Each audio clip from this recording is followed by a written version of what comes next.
पुरुष प्रधान देश या समाज में हम लोग रहते हैं जहाँ पर पुरुषों की हर एक काम में प्राथमिकता दी जाती है।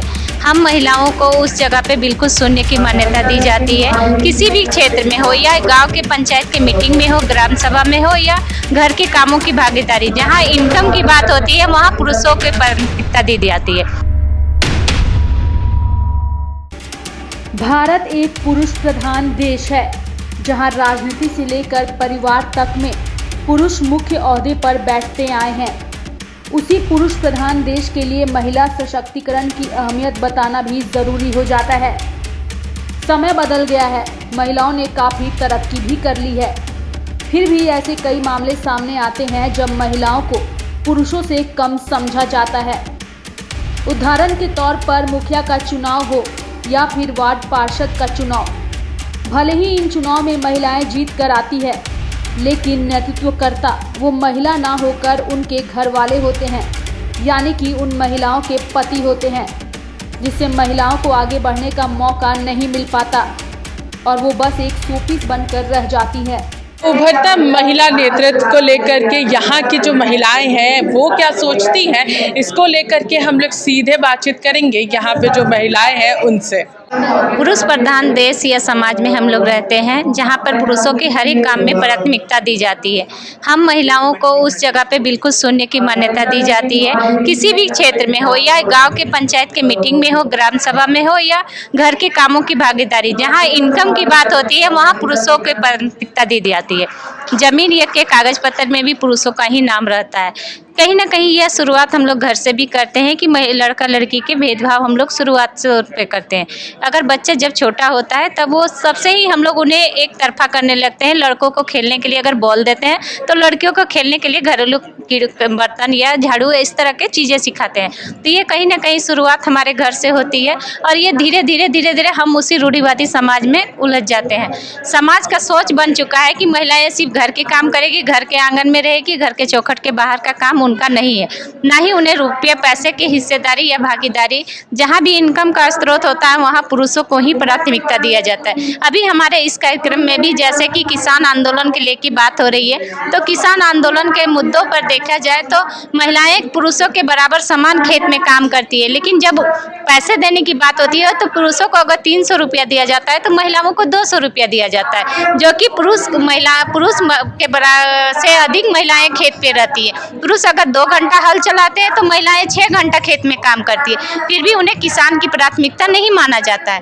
पुरुष अगर खेती बाड़ी के साथ साथ घर के भी कामों में देखा जाए तो महिलाओं को भी अगर मौका दिया जाए तो वो भी बाहर के काम कर सकते हैं। हम जानते हैं कि हमारा जो भारत है पुरुष प्रधान देश है, लेकिन यहाँ हम महिला नेतृत्व में आए हुए हैं, जिसमें कि है कि हम लोग गांव में काम करते हैं, समाज में काम करते हैं। बहुत तरह के कठिनाइयों का सामना करना पड़ता है, जिसमें है कि अगर महिला कोई बाहर काम करने निकलती है तो लोग उनको दबाने का कोशिश करते हैं। जो अगर किसी का जेलस में खड़ा होता है, मतलब उसका पत्नी भले पढ़ी लिखी नहीं होती है, फिर भी उनको विरोध में, मतलब जो पढ़ी लिखी महिला है वो सोचते हैं कि अगर ये जीत गई तो पंचायत लेवल में हमारा कुछ काम बनेगा नहीं, हम योजना सबको अपना हक में नहीं ले सकते। इसीलिए उनके घर की महिलाएं जो बिना पढ़ी लिखी होती है फिर भी उनको खड़ा कर देता है, सिर्फ उनका साइन चाहिए, बाकी सारा काम वो पुरुष ही करते हैं।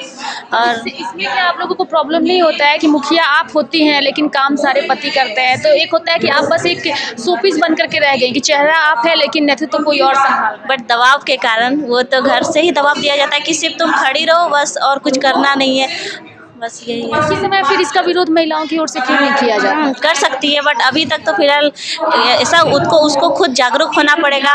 उसको मतलब जागरूक करने के लिए कुछ प्रशिक्षण या ऐसे मीटिंग या ट्रेनिंग में दिलाया जाएगा। उनको उनका अधिकार के बारे में अगर पता होगा तो वो अपना निर्णय खुद लेगी और आत्मनिर्भर बन पाएगी कि हम उस कार्य को स्वयं कर सकते हैं। इतनी परेशानी होती है, हमारा समाज जो है वो पुरुष प्रधान समाज है, तो जो महिला नेतृत्व है यहाँ पर कितनी परेशानी होती है आप लोगों को कामकाज करने में? जो आप लोग जितनी परेशानी आप लोग उठाते हैं, अलग अलग जा कर के समझाते हैं, उसमें कितनी परेशानी होती है पुरुष प्रधान समाज के कारण? 40 साल के पहले पुरुष प्रधान समाज से मैंने परेशानी होता था। अब 40 साल के बाद से अब नहीं हो रहा है, क्योंकि हर तरह से हर क्षेत्र से अभी गांव में काम करने वाले लोग, चाहे तो सरकारी जनप्रतिनिधि चाहे तो गैर सरकारी कार्यकर्ता जाते हैं तो कोई दिक्कत अभी नहीं हो रही है। हमको तो नहीं हुआ है, 40 साल के पहले हुआ था लेकिन अभी नहीं हो रहा है। तो महिला नेतृत्व काफ़ी ज़्यादा ज़रूरी है और महिला नेतृत्व के दौरान क्या कुछ कठिनाई होती है पंचायत स्तर पर, ग्रामीण क्षेत्रों में क्या कुछ परेशानी होती है, उसको लेकर के हम लोग बातचीत करेंगे। क्या कितनी परेशानी होती है महिला नेतृत्व है और अलग अलग जगहों पर क्या कुछ परेशानी होती है? मेरे यहाँ हम देखा जाए तो मेरे यहाँ बहुत ज़्यादा परेशानियाँ हैं, क्योंकि महिला लोग हैं ना, वो लोग बोल भी नहीं पाती है, अपना समस्या को शेयर भी नहीं कर पाती है। तो जब हम लोग काम करते हैं उस दरमियान हम लोग उन लोग को क्या एक हिम्मत देते हैं कि बोलिए, डरिए मत, अपना दुख और अपना सुख को दोनों को शेयर कीजिए, ताकि अगला को भी पता चले कि हम लोग किस तरह से हम लोग आगे बढ़ सके। तो अभी देखा जाए तो जब हम काम करते हैं उस दरमियान में देखा जाए कि बहुत ऐसी महिला लोग हैं जो अपना पेंशन नहीं बनवा पा रही है, और उसमें हम लोग उन लोग को सहयोग करते हैं, रास्ता दिखाते हैं कि किस तरह से हम लोग जाके अपना काम को खुद कर सके। तो आपने यहाँ पे सभी महिलाओं को सुना, उन्होंने स्पष्ट रूप से कहा है कि पुरुष प्रधान देश है हमारा और इसके कारण कई सारी जो परेशानियाँ हैं वो ग्रामीण क्षेत्रों में और पंचायत स्तर पर होती है।